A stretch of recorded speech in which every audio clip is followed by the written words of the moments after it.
कई बार ऐसी व्यवस्था, ऐसे सबूत आ जाते हैं जो सारा बवाल ही काट देते हैं। जैसे छोड़िए औरंगजेब को, है,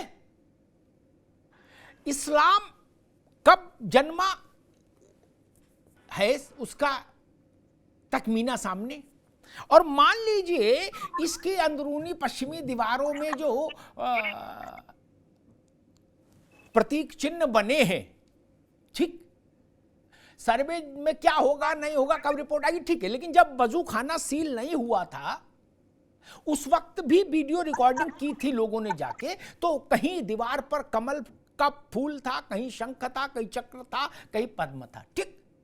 और वो ये निकल आया वैज्ञानिक ढंग से कि ये 2000 साल पहले का है, मान लीजिए, क्या तब तो मामला ही बिल्कुल पलट जाएगा। नहीं मुफ्ती साहब, 2000 साल पहले तो ना इस्लाम था, ना औरंगजेब थे, ना मस्जिद थी दुनिया में कहीं।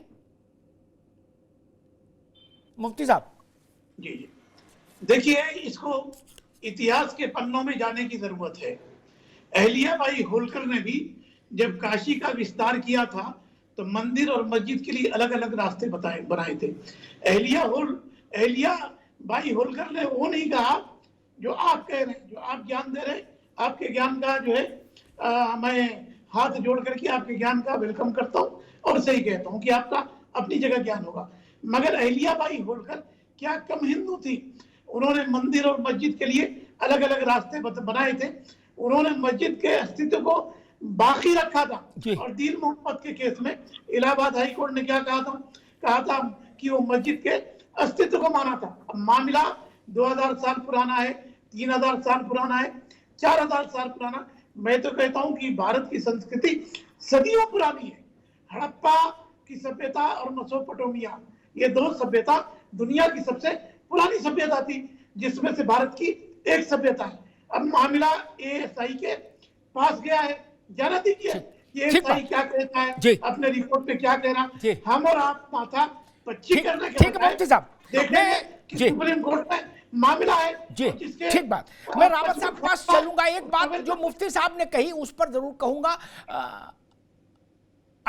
देवी अहिल्या का उल्लेख आया। देवी अहिल्या के समय के भारत को दृष्टि में रखिए, ये वही काशी थी रावत साहब जहां हिंदू राजाओं से कहा गया कि बाबा विश्वनाथ की स्थापना करा दो। उनने कहा ना, हम मुगलों का कोप नहीं झेलेंगे। इस बात को नोट कर लिया जाए, बड़ी महत्वपूर्ण जानकारी दे रहा हूं।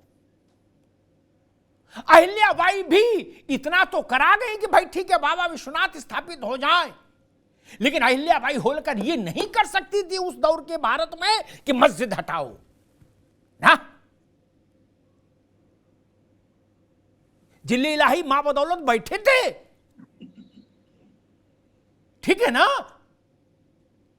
इसलिए यह तर्क यहां नहीं चलेगा। अहिल्याबाई होलकर को श्रद्धा पूरा भारत करता है, लेकिन उनकी भी सीमाएं थी। रावत साहब, जब मुगल देश पर शासन कर रहे हो और शासन में भी बर्बरता हो, तलवार हो हाथ में, उस वक्त इतना साहस दिखा दिया देवी अहिल्या ने, कम है क्या राव साहब? जी बिल्कुल ठीक कि बाबा विराजित हो गए, ये साहस कैसे कोई कर सकता था कि भाई मस्जिद हटाओ? अमिताभ जी, मुफ्ती साहब ज्ञानी हैं जी, और काफी अच्छी पढ़ाई करके आए हुए हैं और इतिहास के बारे में जानकारी भी है। 1026 में सोमनाथ मंदिर पर महमूद गजनवी ने हमला किया था और उस समय वो जो मंदिर था बड़ा धनाढ्य था। और उस समय मुफ्ती साहब, आप तो विद्वान हैं, इतिहासकार भी हैं, और साबुद्दीन साहब भी, दोनों जानकार हैं आप लोग, क्योंकि यहां बड़ी सॉफ्ट डिबेट हो रही है, कोई हॉट नहीं है। तो उस समय हमारे 12 शिवलिंग थे, ज्योतिर्लिंग 12 के 12 थे, त्र्यंबकेश्वर भी था, केदारनाथ का भी था, सभी थे, और काशी विश्वनाथ भी था और उज्जैन का था। इसका मतलब यह था कि जब पहला हमला सोमनाथ मंदिर को लूटा गया, उसके बाद 2 बार और लूटा गया और मंदिरों को भी लूटा गया, बाकी के मंदिरों पे भी हमला हुआ, कृष्ण मंदिर पे भी हमला हुआ, तो उस समय ये मंदिर थे, इसको तो आप डिनाई नहीं कर सकते। उस समय तो कोई मस्जिद बनी नहीं थी, तब तक एक मस्जिद सिर्फ बनी थी कभी बहुत पहले केरल के अंदर, लेकिन नॉर्थ इंडिया में तो था ही नहीं। तो आप ये कैसे कह सकते हैं कि यहां पर ये मस्जिद बनी हुई है पहले की? ये तो कोई विद्वान आदमी नहीं बोलेगा। मैं आपसे ये बातें इसलिए रख रहा हूं क्योंकि आप दोनों विद्वान हैं। बाकी दूसरे धर्मगुरु आते हैं, वो तो झूठ बोलते हैं, वो तो किसी चीज को मानते ही नहीं है, वो तो औरंगजेब को अपना आलमगिरी मानते हैं, वो तो कहते हैं हम उससे बढ़िया कोई हमारा आदमी राजा ही नहीं था, बादशाह नहीं था। आप दोनों के सामने इसलिए बातें रखी हैं ये क्योंकि आप दोनों विद्वान हैं, शायद मुझे लगता है झूठ नहीं बोलोगे और आप देश के सामने सच्चाई रखोगे। शहाबुद्दीन साहब, मैं एक बात नहीं समझ पाया। आज के समय में मामला होता तो माना जाता कि जमीन की तंगी है हर जगह, क्या महंगी भी है। जिस वक्त औरंगजेब था उस वक्त तो जमीन ही जमीन थी, क्या हजारों हजार एकड़ सब खाली थी, क्या नहीं? आबादी कम थी, जमीन तो इससे ज्यादा थी उस वक्त भारत के पास। ये सटा सटा के काहे को बनाई मस्जिद, मैं नहीं समझ पा रहा। मथुरा में भी अरे अलहदा नहीं बना सकते थे, और बनारस में यहां चढ़ा के मस्जिद बनाने से बेहतर ये सुझाव क्यों नहीं औरंगजेब को किसी ने दिया कि मुस्लिम आबादी जहां है वहां बना लो जिले लाई, वहां कम से कम चैन से आदमी नमाज तब भी पढ़ेगा। नहीं, इस इलाके में तो मुस्लिम आबादी है नहीं। ये बात आज तक लॉजिक समझ में नहीं आया मौलाना साहब मेरे। देखिए, ना प्रॉपर्टी डीलर थे, ना चकबंदी थी, ना हदबंदी थी, ना जमीन का रेट हाई था।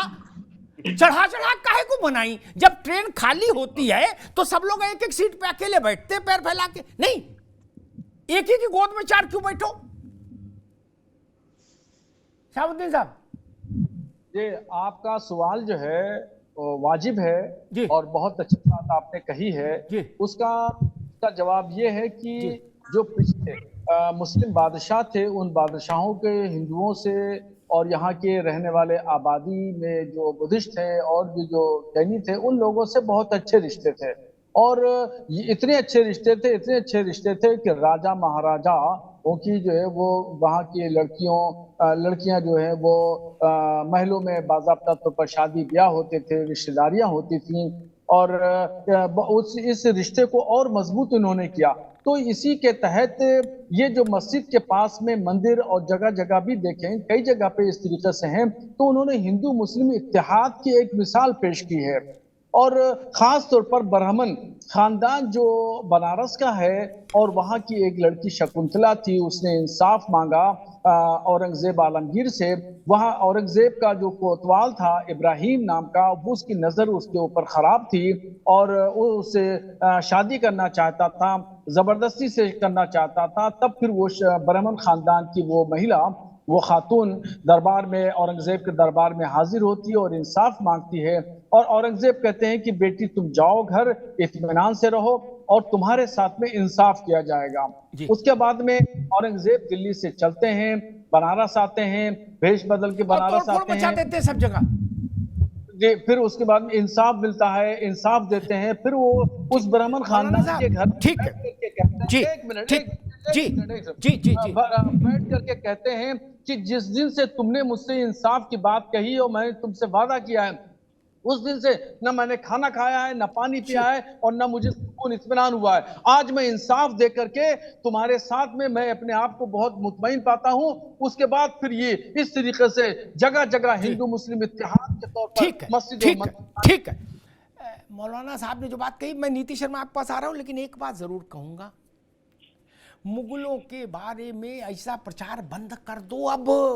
अब सब चीजें आ गई प्रकाश में। लंपट थे, धूर्त थे, बहन बेटी साली बहनोई बहन कोई नहीं छोड़ी। क्या बेटी के साथ पिता ने संबंध बनाया और मौलानाओं से क्या क्या आप फतवा दिलवाया कि जो बाग लगाता है वो उस बाग के फल भी खा सकता है। बताओ दादा रे दादा, मुगलिया कुश्ता बनाया उसको खाया, सिर्फ इतने काम में रहे और कोई काम ही नहीं।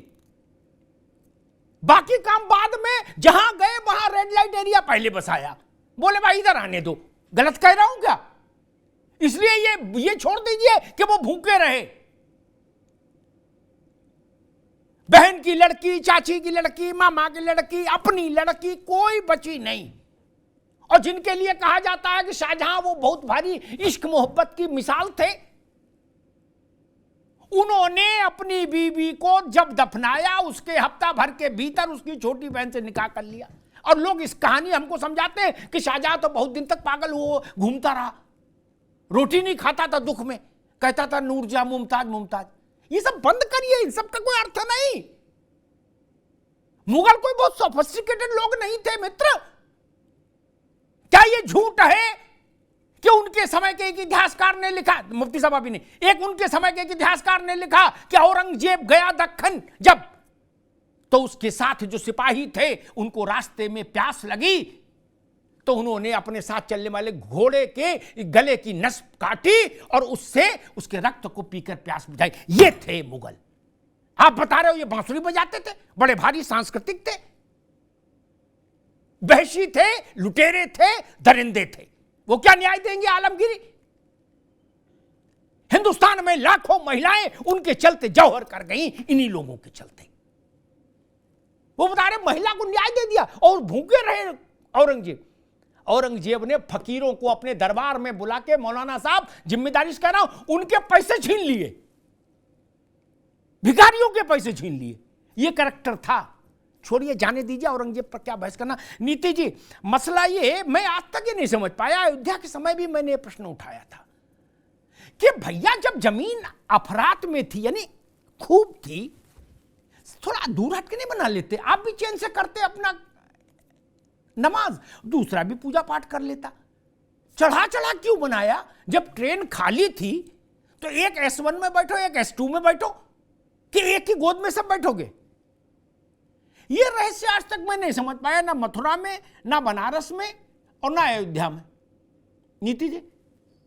अमिताभ जी, पहले तो शत शत नमन आपकी तार्किक विवेकशीलता को, क्योंकि मौलाना जी ने तो जो चरित्र चित्रण किया है औरंगजेब का, मैं कहती हूँ मौलाना साहब आपसे बहुत अनुरोध है, आप और हम सब सनातनी हैं और आप इस नींद से जाग जाइए। औरंगजेब जैसा आक्रांतकारी, हैवान, शैतान, क्रूर शासक हो नहीं सकता जिसने अपने ही भाई दारा शिकोह का सर कलम करके तश्तरी में सजाकर अपने ही बाप शाहजहां को, जिसको जेल की सलाखों के पीछे रखा था, उसको अर्पण कर दिया। और आप कह रहे हैं कि ब्राह्मण महिला की गुहार पे उसने ये काम किया, जो महिलाओं को किस तरीके से, अभी अमिताभ जी ने सब वर्णन कर दिया है, मुगलों की क्या मानसिकता रही है, महिलाओं के प्रति क्या उनकी सोच रही है, क्या विचारधारा रही है। और ये सनातन संस्कृति है, जहां द्वापर में भी, जहां त्रेता में भी सीता मैया जब थी सतयुग के समय तो वरण करती थी, स्वयंवर होता था। ये जो पावर है नारी शक्ति को दी जाती थी, ये वो संस्कृति है। ये यत्र तत्र नार्यस्तु पूज्यन्ते रमन्ते तत्र देवता का सिद्धांत है।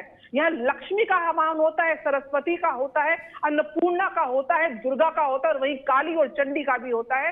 ये आपको समझना चाहिए कि सारे देवताओं ने भी अपनी शक्ति माता दुर्गा को समर्पण कर दी थी, अर्पण कर दी थी, सुसज्जित कर दिया था कि जाओ देवी, जाओ इन राक्षसी जो तत्व हैं उनका संहार करो।